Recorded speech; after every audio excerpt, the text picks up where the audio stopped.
So hi, so I'm Eddie Afnilian. I am a Googler, and Marc went to grad school with me at Tufts. He was Alva Couch's PhD student, and he is doing a postdoc with Margot Seltzer at Harvard right now, and he is going to talk about provenance for system troubleshooting. Thanks, Eddie. So, like Eddie said, I'm at Harvard right now, and I am finishing up a 2-year Computing Innovation Fellowship. I've been working with Margot Seltzer on issues surrounding provenance, and I'll talk about what provenance is if you haven't heard of it yet. And a little bit of more background. I spent a long time in the IT management industry as a system administrator, a Unix toolsmith, et cetera, et cetera. And one of my goals is to basically help that community to troubleshoot systems, to not get woken up at 3 o'clock in the morning by a relentless database that's saying it's out of disk space, et cetera, et cetera. So this is our lovely Maxwell Dworkin Hall at Harvard, which doesn't really enter into the presentation except that it looked nice to me. So we have historically had a problem in IT management and system administration, which is that we try as system administrators to develop a mental model of the systems that we're looking at, that we're in control of, or nominally in control of. And what we want to do is troubleshoot from symptoms back to root causes. And we rarely have the opportunity to do this because there's always something going on putting out fires.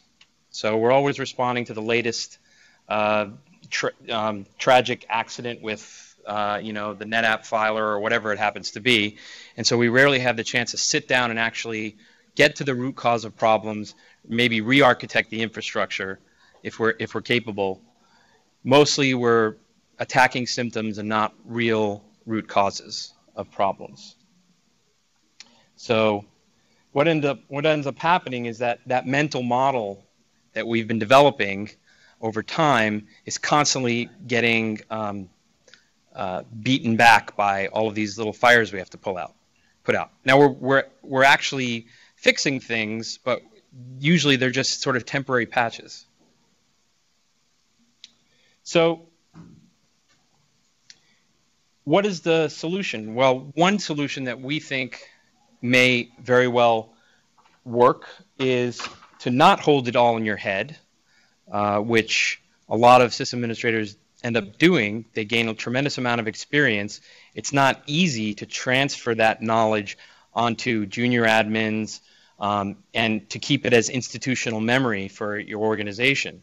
And frequently you may get, somebody can get hit by a bus or, get sick or something, and that knowledge that's contained in that person's head is basically no longer there or useless.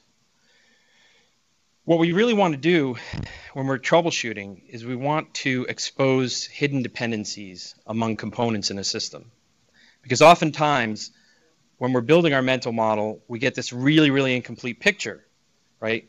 We look at some part of the system and we say, all right, from my experience, I know that this configuration file affects this web server, but I also didn't know that the configuration file is, being written to on a regular basis by some kind of a automated process.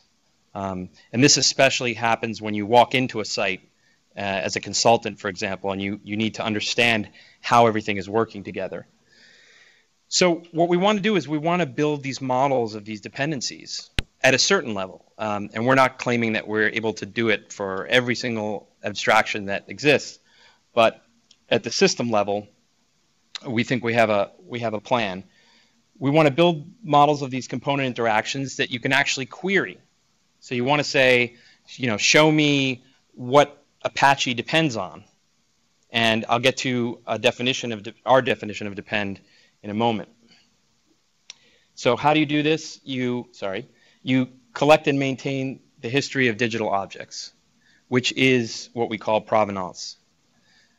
And traditionally, in the physical world, we all probably know about provenance in one way, shape, or form. So, for example, you have provenance of one of Raphael's paintings, right? And these are really important pieces of information, especially for people who collect, or people who want to buy, or people who need to know, where the latest genome sequence came from, for example. You've got wine, you've got a dress from a movie picture.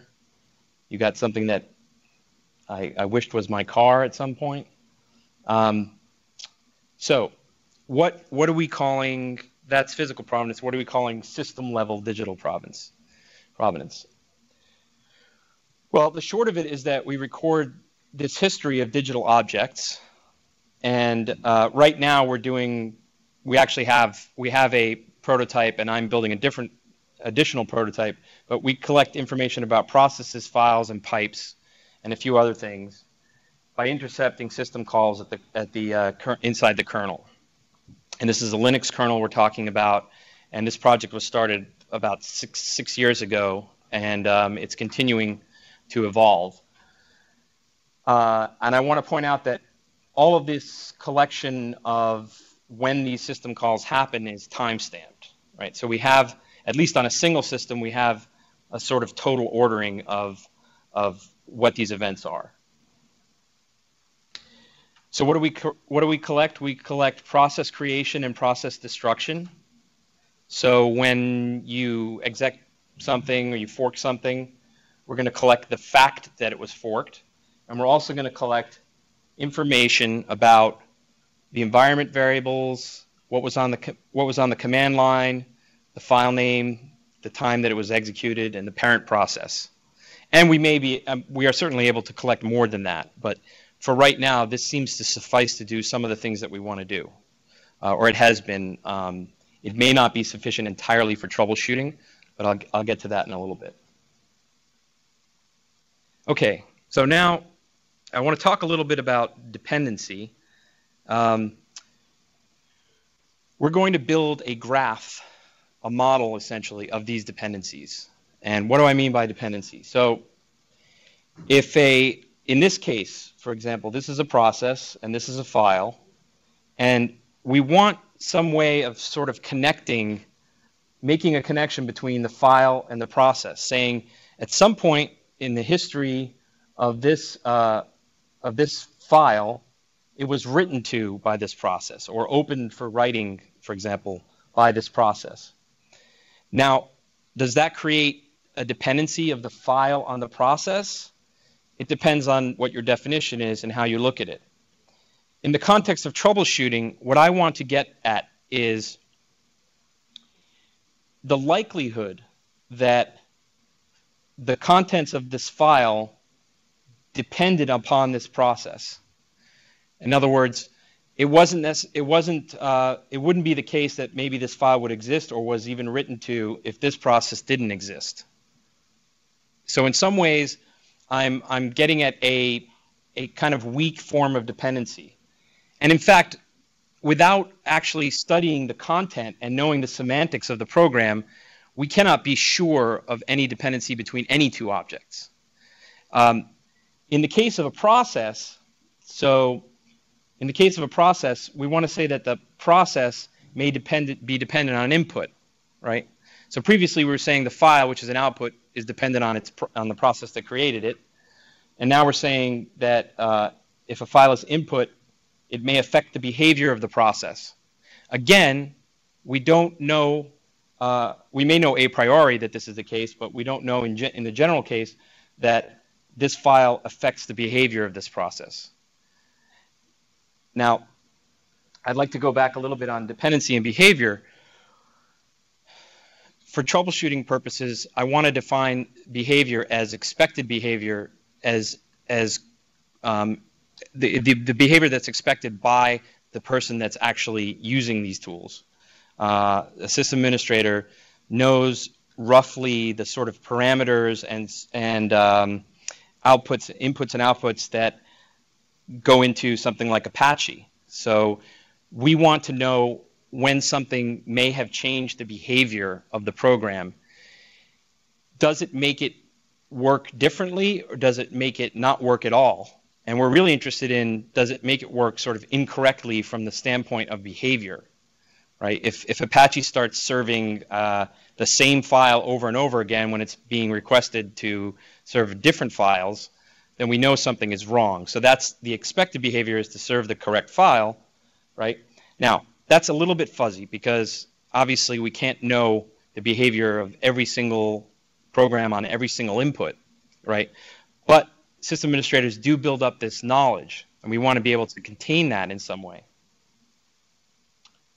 So we also collect the fact that when two processes communicate via a pipe, and really this just happens in the file system in Linux, right? In other environments it may not, but it's probably a sure bet that inter-process communication happens in some way that we can collect, especially if we're inside the kernel. And we also collect the fact that a process is accessing a file through memory mapped I/O. Now, we're not recording the actual page inputs and outputs, just the fact that if something is written to an area in memory after a memory map, that it's going to go to that file, and we're going to make an association between those. Okay, so what is our method for organizing provenance? Well, what we want to do is essentially build an acyclic graph, a directed acyclic graph. The nodes are going to be these digital objects of interest, processes that were instantiated at some point, and files and pipes and sockets. And I'm actually working on other channels of communication, sockets and semaphores and things like that. And I will point out again that the edges in whatever graph we develop really represent potential dependencies, right? We can't really say anything about causality. With the provenance is actually a trace of what happened in time, right? So we can say that the provenance actually depends on something. You know, if a process is running and outputs something, that's actually what happened. And at that point, that thing depended on the process. That object depended on the process for actually existing or being in whatever state it is.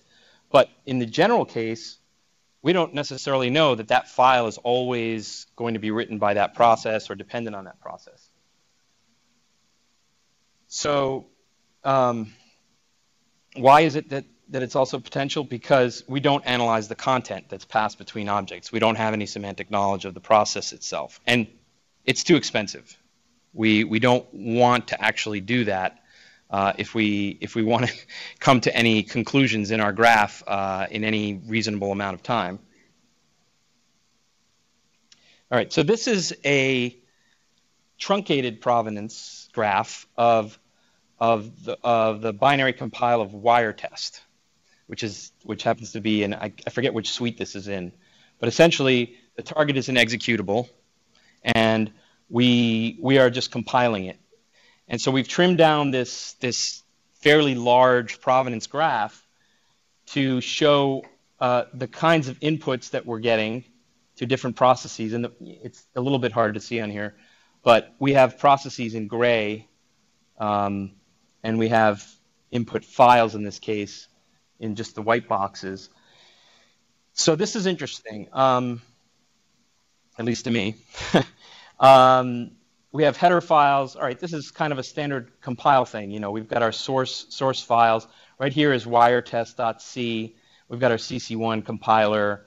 We create an assembly file, and we link in with a dynamic library with a shared object, and eventually we get another object file, and we link in with other libraries, and eventually we get our target.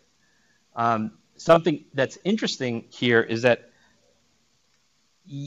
since this is truncated, I'm showing you the sort of pertinent information around the compilation process, but this is not how the graph looks, right? We want to be able to actually figure out that these are the important things for this particular executable right here.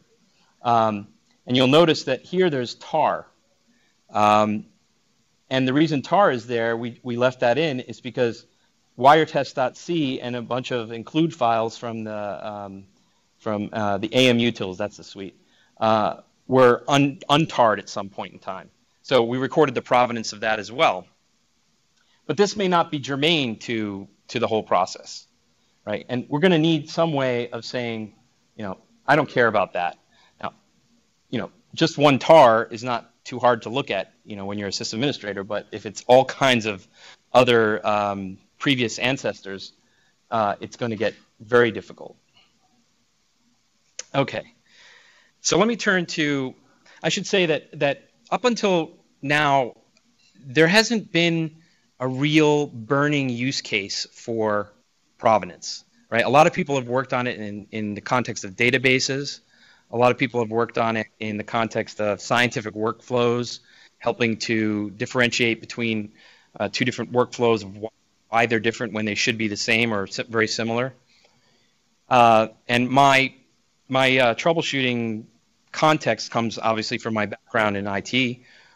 And I think that this is a very, very poignant example or use case for provenance. And I think that there's a lot of things surrounding this that can be expanded to help administrators and even security administrators. And as we all know, sometimes your projects get beyond you and people will use it for all kinds of things that hopefully are constructive and helpful to them. So this is a troubleshooting example that is slightly embellished and trimmed down for detail so that I can clarify things for you. But it's something that I actually ran into maybe a year and a half ago of trying to figure out why my name resolution wasn't working. So I see that my name resolution isn't working, and I know as a system administrator that there's a likely starting point is the resolver. Now the resolver, neither really here nor there, but the resolver is the library that's linked into most applications that are using the network. Excuse me. So I go to the resolver. I know that resolve.conf traditionally is used to specify the name servers and the search domains and things like that. Now, traditionally, this file is also managed by human beings or edited, via scripts that change things. Well, in today's Debian-based desktops, not so much. Basically, that file, if you look at it, it says something like it has a comment in it that says, don't touch this file. Whatever you do will be overwritten. It's being controlled by Network Manager. Okay, well, that kind of makes sense. Network Manager on the desktop is, in control of the network pretty much. But so what are the inputs to Network Manager? What configures or affects Network Manager? Well, this is probably pretty easy to look up in a man page, and I don't really need a dependency graph for it. But I can see that Network Manager, amongst its other inputs, which include its configuration file, which I looked at and saw that there was nothing about name resolution in there. It communicates with a socket endpoint, a Unix domain socket, right? So I'm thinking to myself, well, okay, so it's communicating with some other process, some other component in the system. Then I trace this back to the D-bus.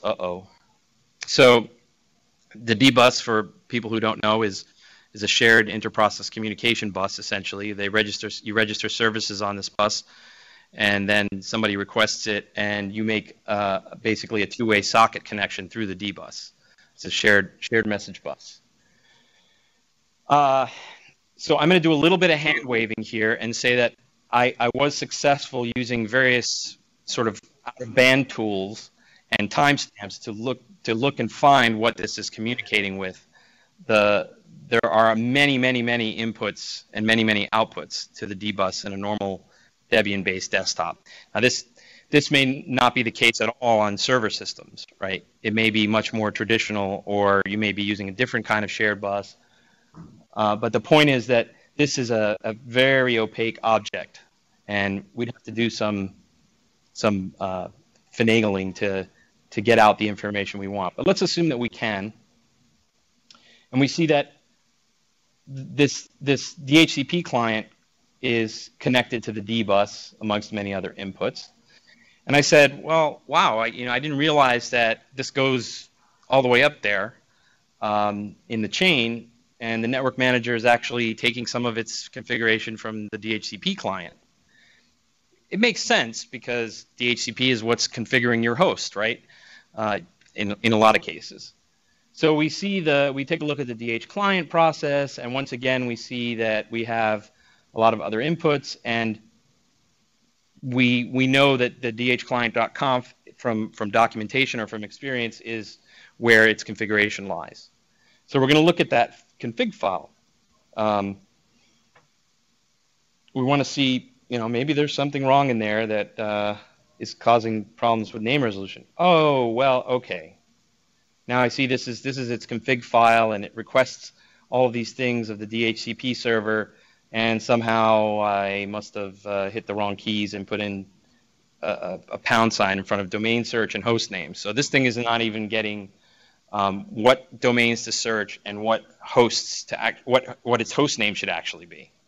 I probably would have discovered this pretty quickly because other services would have been complaining that I have no host name. What's going on? I need network access. And if there's any questions, don't feel free to interrupt. And if there's any suggestions, please talk to me afterward. Okay, so we cheated a little bit. We did some hand waving when it came to the D bus, but really, what that's an example of is that even when you have something sort of simple in front of you, something's going into the D bus, something has to come out of the D bus. It's not really that easy, especially manually, to be able to trace back through that graph. And then what happens when your graph comprises thousands or hundreds of thousands or even millions of nodes, right? You get something like this. And this is like a very simple thing of high interconnectedness between components. Or this, which is taken from a real run. So about 7 years ago, I was investigating this problem not in the context of provenance, but just trying to see what I could explore with which processes opened which files. And so this was a force-directed graph that was created in a visualization system called Profuse. And you can see something like this, where we have libc.so.6. Everything connects to libc. Well, that's expected. And actually, we'll see later on that this makes libc not very interesting, right, in terms of possible causes for a problem. And you've got some other things that I think cupsd is, it's not showing up on the screen right now, but cupsd is up here, and there's a bunch of stuff that is pointing toward cupsd. Now, in this case, so this isn't really a provenance graph. This is pointing, the direction of the arrow means that cupsd depends on all the other things that are going into it. Whereas in our provenance graph, it's the opposite. So cupsd would point to something else as depending on that thing. So it's the opposite. So dependency is really potential dependency is the opposite of information flow, essentially, right? If you're a process and you're pointing toward a file, it means you're reading the file, right? So the arrow goes toward the file, but the information flows toward the process. And that may be, I mean, that's just sort of a canonical way that we do things in provenance, but it's not written in stone necessarily. All right, so we've got this provenance graph. We've got a whole bunch of provenance that we have no idea how to parse visually or manually. What we want to be able to do is traverse that graph from one or more processes that are exhibiting this unexpected behavior, as I've explained, back to the root causes of that behavior. Now, this is inherently a very, very difficult problem in the general case. In fact, it's NP hard. But system administrators have been doing it for years, and they do, you know, approximate things, and they do pattern matching in their heads, and they try to figure out what's actually going on. But since we can't be sure that inputs affect a process's behavior, you know, we're at a pretty significant disadvantage. And we need some way of talking about the edges such that we can rank them and say, okay, this process depends on this file. We want to have a rank of sort of dependency that says, in order for this process to work correctly or exhibit expected behavior, this file is necessary, right, in every invocation of the program. Or maybe it's only necessary when these options are given to the program, right?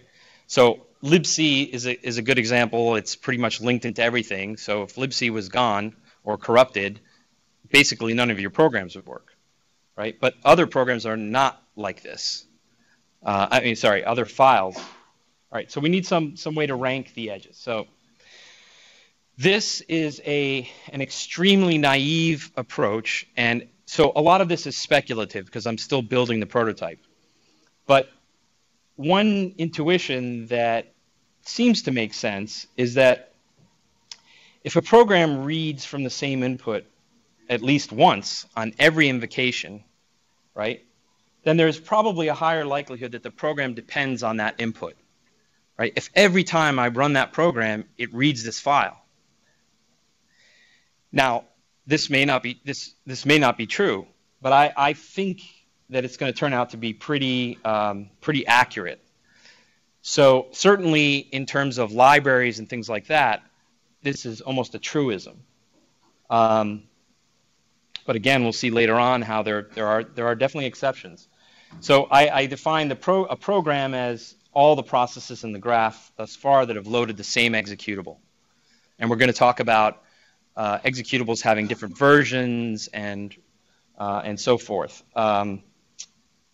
So the other intuition is that as time passes, we can refine this rank. Now this is a base rank, so this is something that we're going to, you know, if we have no information whatsoever about a particular edge, we're going to just say, okay, according to some rules, we're going to assign a rank, this base rank, and it could end up being something completely different than this. But this is what I'm going to look at first. And then we will tweak the ranks and actually make the rank sort of a multi-dimensional characteristic of the edge. So a lot of different things will go into assigning a sort of a probability to the edge's real dependence or non-dependence. So for example, here we have Apache, the process Apache, and we happen to know a priori that Apache opens http.conf, okay? And so maybe we assign a base rank of 1 to that.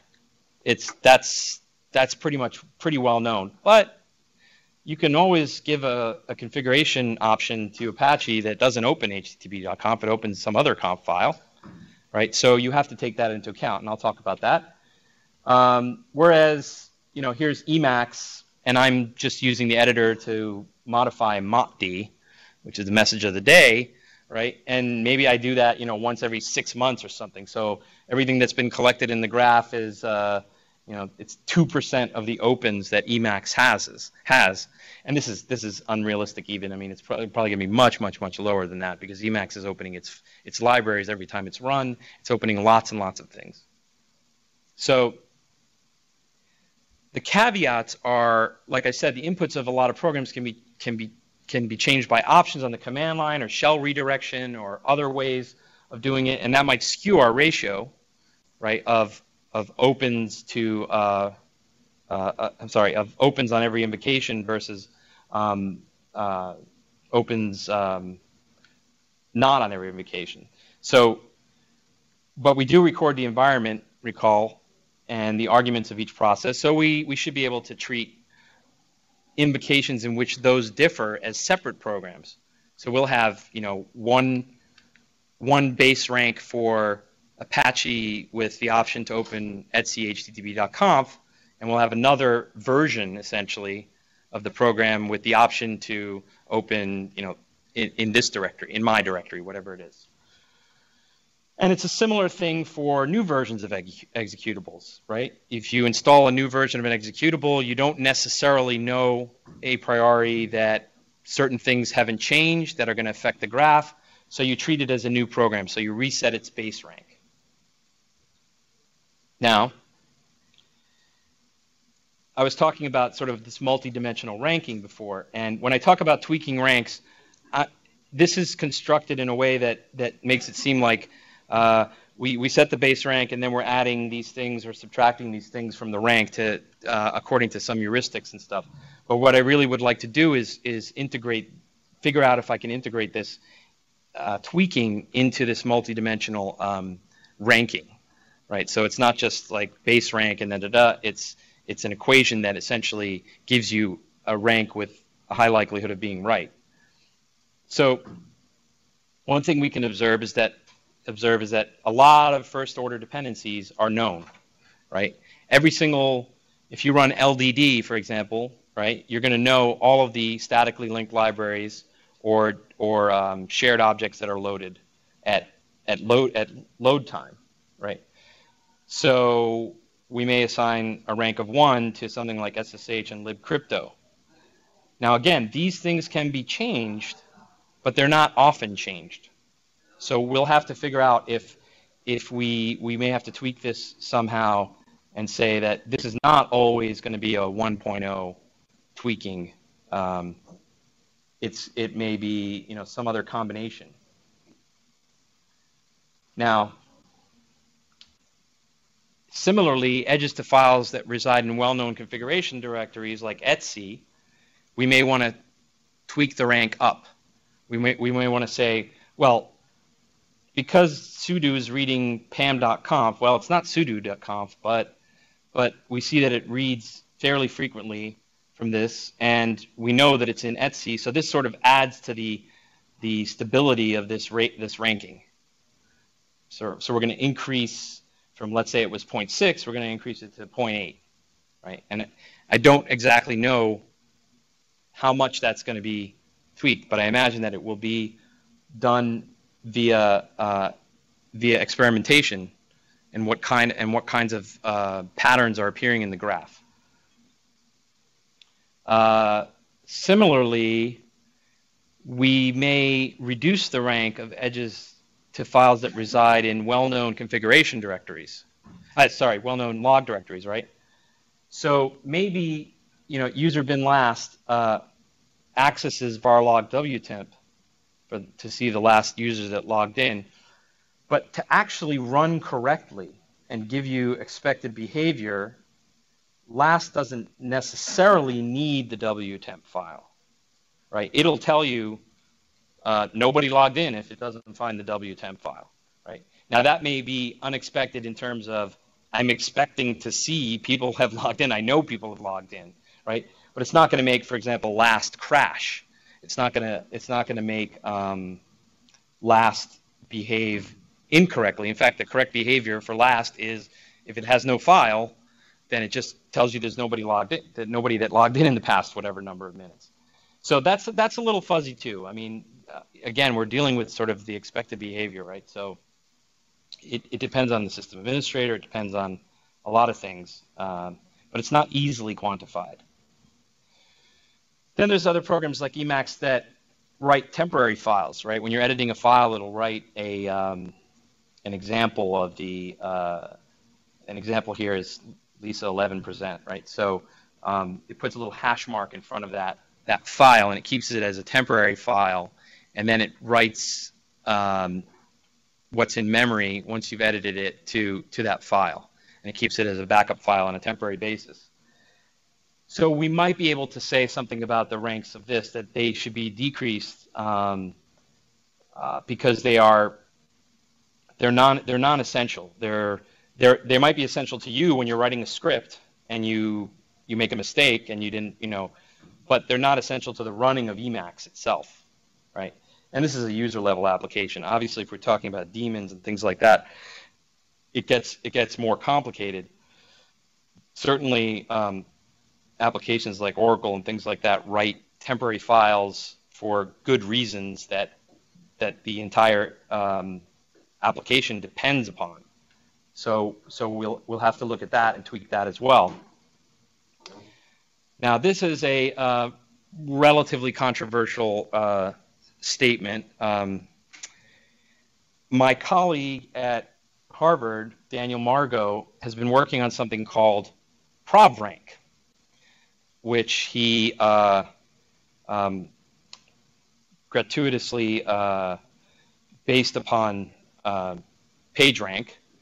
And the idea is that if we're going to query this graph and find paths and subgraphs that are likely to have to contain offending objects, we need some way to limit underspecified queries.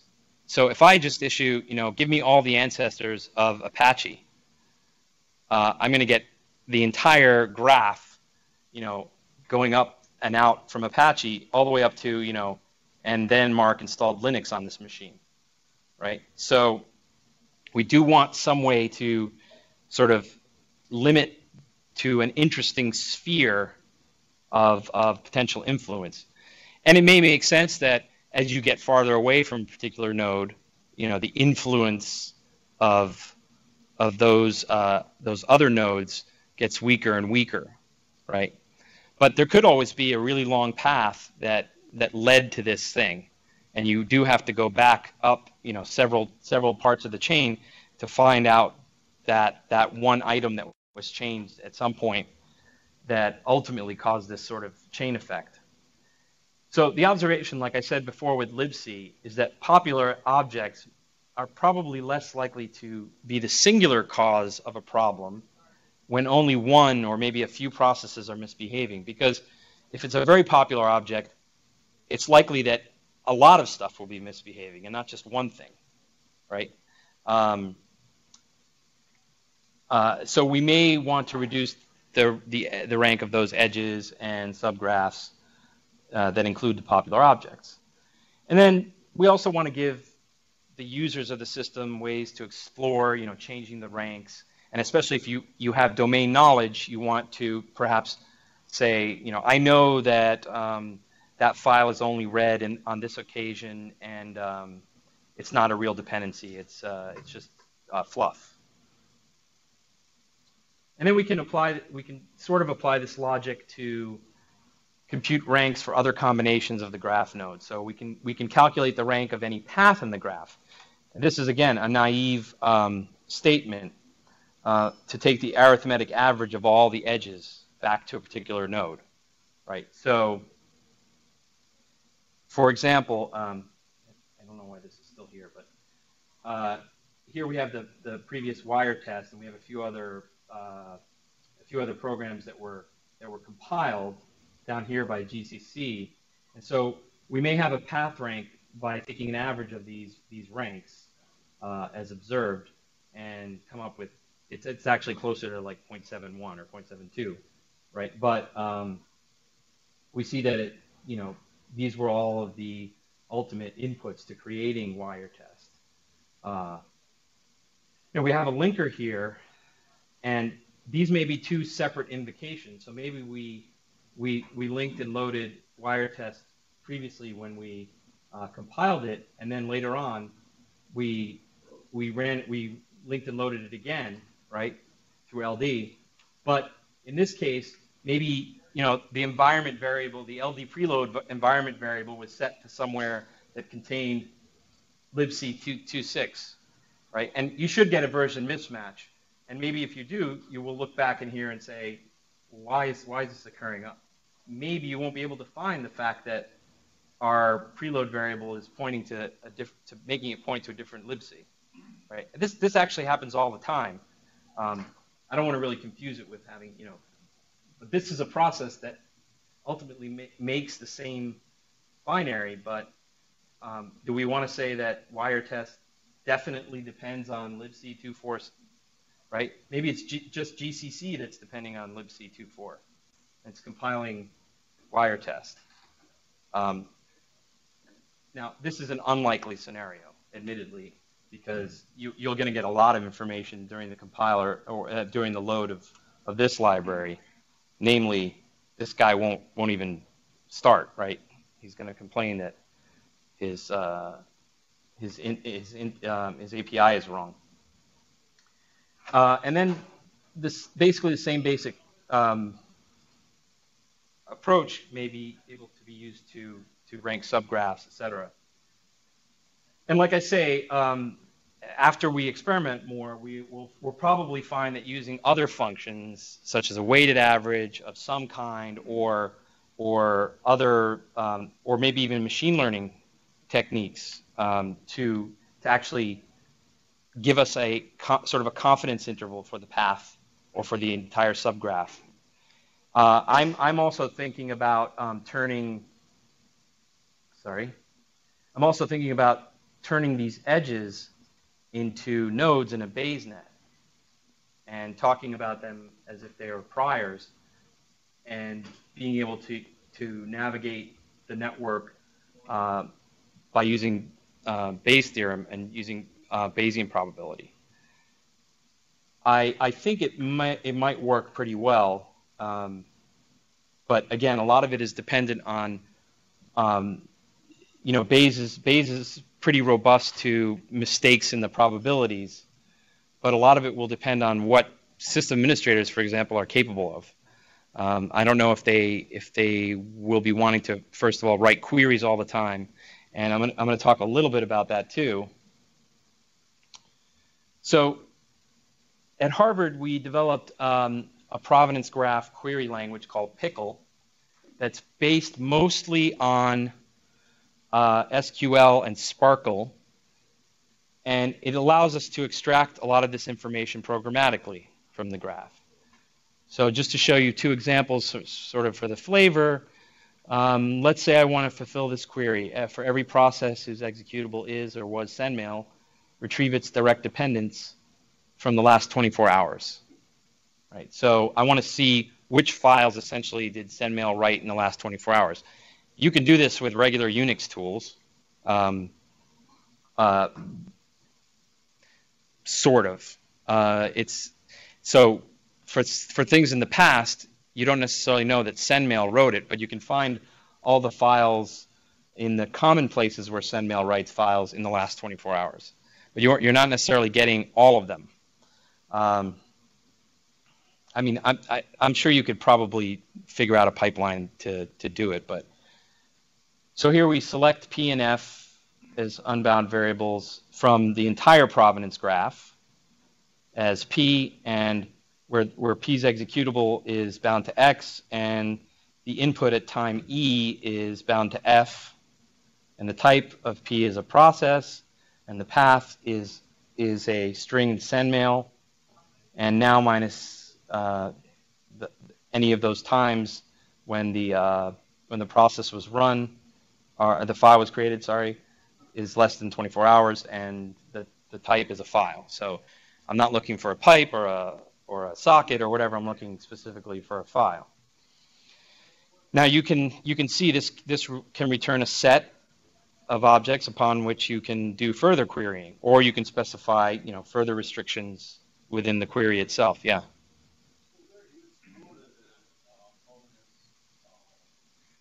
We store the provenance graph in a database. Right now, it's just stored in a key value store, which is based on Berkeley DB, because Margot Seltzer is a very big proponent of Berkeley DB since she invented it, that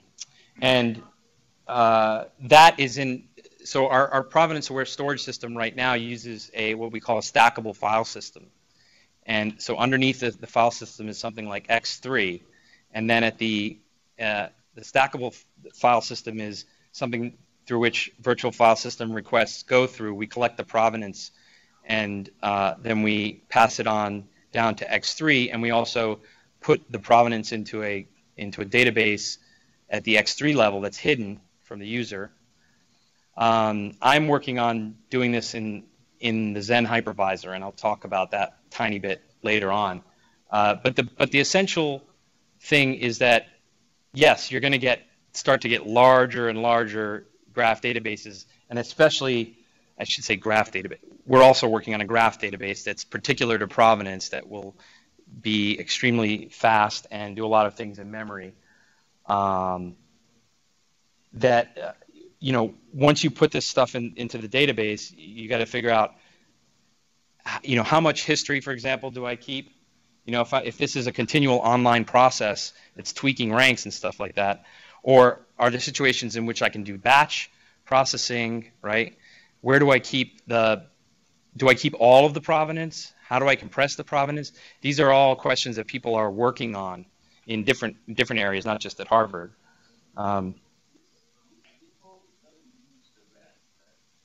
No. This is not taking into account any of the stuff that I showed you in terms of rank and stuff like that. But we would have to modify this language to take those kinds of things into account.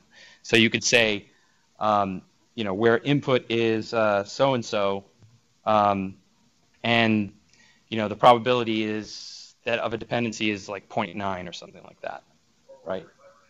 Or order by ranks, right? If you order by rank, you naturally, if the ranking is good, you naturally give, you know, system administrators sort of, you know, top possibilities for being the cause of your problem or something, or along this, in this graph, in this part of the graph, or along this path or something like that. Here's another one.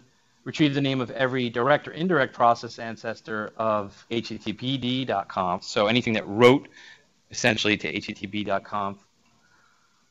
But also anything that wrote to a file that was read by another process that wrote to http.conf. So we're talking about an ancestral chain all the way back to the beginning of time, the epoch or whatever, that also has a direct file ancestor that's owned by me. So maybe I'm asking, sorry. So maybe I'm asking, you know, did I modify a file that was input by a process that then wrote to http.conf? Right? Maybe it was a script or something like that. So we can select distinct p name from all of the provenance graph. Now you probably wouldn't want to make this query because this right here, the input plus, basically says go back to all the process ancestors. So you're going to get a set of, you know, a gigantic set of processes. And there's probably lots of ways to optimize those kinds of queries. You know, when we do the popularity ranking type thing, we might be able to say, you know, plus automatically acts with the limitations of the popularity ranking, so that it stops at a certain point when it thinks that it's found most of the nodes of interest, as opposed to going all the way back up the chain. All right, so I've talked a little bit about digital provenance and this being the origins and history of an object. And I should say that it's clear that at this level of abstraction, we don't have a lot of knowledge about the semantics. We don't have almost any knowledge about the semantics of applications, et cetera, et cetera. This is very sort of agnostic in those terms.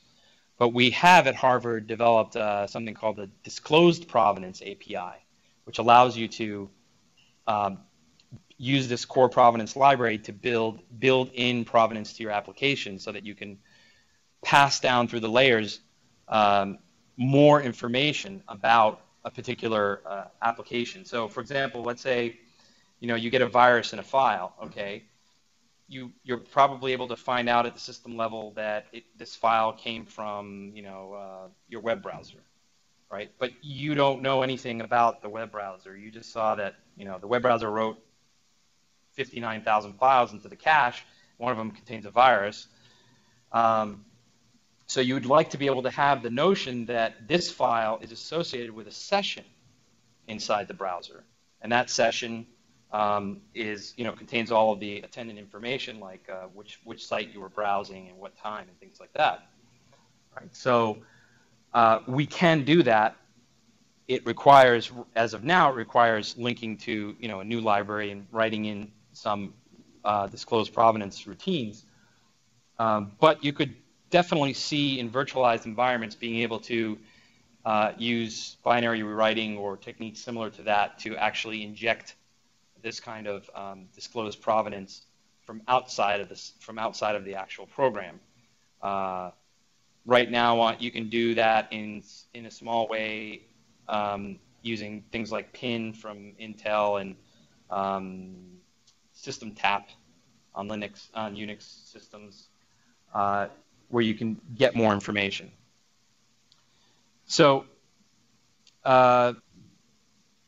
really the key to all this is this comprehensive model. We're really building a model that is going to give us much more insight into the kinds of operations and the patterns that applications use in your everyday workload that your servers or your desktops or whatever are using. There's a lot more work to be done. We want to look at potentially applying structural algorithms to assist in narrowing these queries. So if we see sort of the same patterns over and over again, we may be able to sort of put a bubble around certain applications and say, it's never ever read from this particular directory. So if you see that, that maybe there's an anomaly there. Another thing we want to do is, it's very unlikely that system administrators will be sitting there writing pickle queries all day long, right? So what you want is to ultimately have a tool that allows them to put together things either visually or programmatically that give you building blocks, right? So suppose you have a ticket trouble system, which sysadmins have been using for a long time. A lot of time, they document some of what they do, and some of their command line stuff is put into there about how they troubleshot the problem. Here, you'll be able to put in queries that say, okay, well, I see these symptoms, and this is the kind of thing that I did, and this worked fairly well when I did these three queries. So maybe you want to do those first when you see these similar symptoms in the future. And it may, your mileage may vary on that, but at least you're starting to build up sort of this concept of a storehouse. Also, so I mentioned that how we have the system right now, Linux, using this virtual file system abstraction and storing and collecting the provenance from inside the actual VFS is very fragile. So every time a new kernel comes out, we have to do regression testing. We have to modify a bunch of different things. I had to recently, I think we moved from like 2.6, one of the lower 2.6s to like 2.635 or one of the higher ones, and I had to actually go in and change a bunch of things that shouldn't change. That I was just thinking, why did they change this? This just breaks a lot of stuff. And just making sure it's correct. So my colleague and I thought that it would be a good idea if we could move the provenance collection into the hypervisor. And it doesn't have to be Zen, obviously, but we're just doing a proof of concept where we can make it more platform agnostic. So Linux changes far more frequently than the hypervisor, and its file system things and things like that. But the actual things that we need to look at inside of a Linux guest, like the task struct, doesn't tend to change that frequently. And so we can have a slower development cycle by trying to move this into Zen, trapping system calls inside of a hypervisor without regard for expense right now. I know that this could be a very costly move, but anyway, so that's the concept, and then we will have something like a daemon running in DOM0 that will asynchronously pull provenance from the hypervisor buffers and do the analysis, maybe on a separate core, for example, and so then you can start to see the evolution of sort of a continuous online system that's able to do this. And as you probably know, there's a lot of cloud providers that currently use Zen, Amazon being the largest of them. and I thought that third-party kernels are very, very unlikely to get adopted by anybody en masse. Some people say, well, why do you think that the Zen hypervisor would be able to? I think that we have a better chance of getting this into the Zen hypervisor trunk, the actual upstream, than we do in something like Linux. Era Zadok at Stony Brook invented the cryptfs file system, the eCryptFS file system, which is now in the Linux trunk, and it's good. You know, they're constantly having to modify it now, and it's a commitment, especially coming out of, you know, a university or something like that, where we don't have a full-time group working on this. We're trying to. So that is the spiel, and we see our little trusty system administrator here thinking all these thoughts. I don't know when he had found time to actually sit down and do something. Yeah. So we collect all these provenance objects. What's the performance all of that collecting? So right now in the Linux kernel implementation, we only collect about 10 system calls, parameters from 10 system calls, and things like file names, you know, file descriptors, and we hook into like the inode structure, the dentry structures that are in the Linux kernel.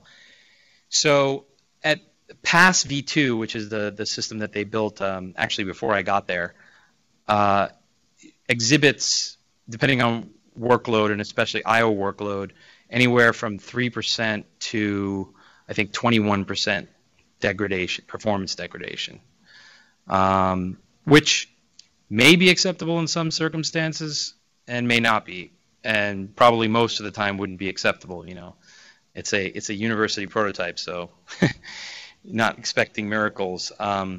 There are definitely ways of improving this, compressing the data at the source, right? So, for example, instead of collecting every read and write, if a process opened a file and read from it once, you can say, well, maybe there's a potential dependency there. We don't have to. We can ignore all the other reads, right? So you'll just basically return out of the hypervisor once the process has read something once. All subsequent reads will be ignored. So maybe you cut down a little bit of time there, or you do compression on. You may be able to actively do compression on the structure of the graph, saying that we already have another candidate, for example, for this node, and we have, you know, 1,000. We have 1,000 previous examples of that. We don't need another example of that. So even cut it right out of the path and say don't collect it. You know, all of this logic does have to ultimately be essentially in the hypervisor, because that's where you're going to experience the most performance degradation. So you have to work on that direct path, you know, out of the guest and into the hypervisor, and then, right. They've done some interesting stuff even with the Linux kernel that we now have, but I don't think that they have done, you know, extremely large workloads of any kind. Most of it was to help scientists discover, you know, what's the difference between these two provenance workloads, two workloads for which we have provenance, things like that. Oh, one more thing. There may also be an opportunity to find differences by doing analysis of the graph itself and things like, you know, graph isomorphism. It's expensive, but there is probably a possibility. I mean, whenever you're talking about graphs, comparing small parts of them to gain more insight as to the differences between parts of the graph is probably within tolerable limits, but that remains to be seen, especially depending on the density of the graph. What we've seen so far, though, is that a lot of the not at like collecting root volume information about you know, servers and everything running from boot time, but from other provenance volumes, we've discovered that actually the graphs are kind of sparse. There tend to be long chains of things, right? But not as much like that graph that I showed you with all the pretty colors. Anybody else? Are we a little bit over? Okay. So, yeah. So have you thought about collecting information across machines, things like sockets or PCs? Yeah. So I'm working on a relatively comprehensive idea of network provenance. There have been a couple of sort of approaches to defining network provenance. From my point of view, collecting this system level provenance across the network is a very patchwork, guessy kind of thing, because you don't really have a lot of information. If your other machine is running, provenance, some kind of provenance collector, then it's easy, right? You can correlate between these packets were sent at this time from here, and they're from this application, et cetera, but it becomes harder and harder when you don't have collection on the other end. And you're likely to start out not having collection on the vast majority of other systems. Now, for a site and for troubleshooting, it would be great because you could make your site, provenance aware essentially. Now you have connections between provenance collection and connections between all your machines, and you have dependencies on services, stuff like that. When you start going out to other devices on the internet or servers on the internet, right? None of them are going to have anything. So we may get this notion of probabilistic provenance. Now you want to make a judgment as to how many times have I communicated with this server and what kind of packets have come in. Okay, well they're all TCP/IP, they're all UDP or whatever. I can maybe make some guesses about that. I can, I don't want to do maybe I don't want to. I want to do some kind of a stateless packet inspection or something. That's like raising ranks and lowering ranks and things like that. It's a really tough question, but I think it could be well implemented in a particular site or across anything under your control. Clusters too, and the cloud, right? I mean, if you have this hypervisor thing working, then it's a fairly simple matter of using the same hypervisor on all of the machines in the computation, right? So the biggest question just remains to be seen as far as performance. Whether anybody would even think of adopting it if it cuts 5% out of your performance or whatever. So. Have you thought about extending it, kind of the graph into the actual binary, like a little static analysis, finding out where these calls are coming from the binary, to give them Yeah, I think that we could definitely. That's actually a really good point. We could definitely do some static analysis, right? Certainly, the information that you gather from something like LDD is essentially a form of static analysis, right? So you know that this library is definitely an ancestor of a particular process or program. So there's no reason why we couldn't do that, and that would be actually very cheap, right? Because none of this would be happening at runtime. So, any other thoughts, questions, comments? Well, thank you.